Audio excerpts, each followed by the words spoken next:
Good day, my friends. A beautiful guardian angel testimony here. In 1998, Sylvia Mace and her husband were sat in a hospital room with her 8-week-old daughter, who was suffering from bronchiolitis complicated by a collapsed lung. Her oxygen levels were very poor, even on optimum oxygenation via a head box, and it looked as if she would need to be ventilated. Sylvia wrote, "My husband and I were in a state of complete panic.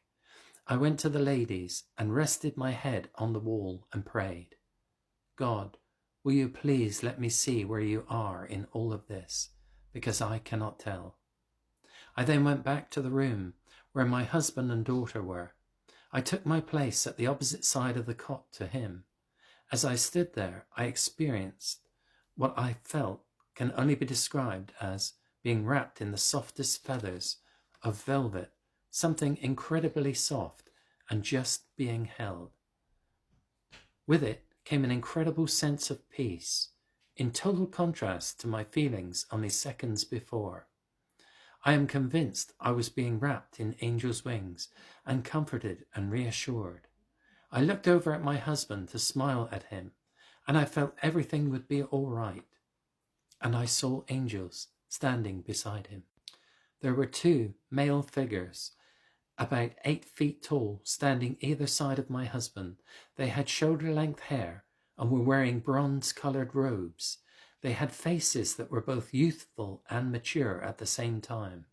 They were both looking down on my husband as if keeping watch, and they both had their hands on swords, which were hanging in belts around their waists, as if ready for action. I then said, 'This is all very well, God, but where are Nicola's angels?' My attention was then drawn to her cot, which was so bright, even the figures by Martin looked dull, and the words came to me, which I later found in Deuteronomy.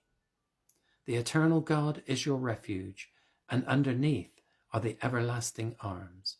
God was telling me that he was with Nicola. His arms were around her, and he would heal.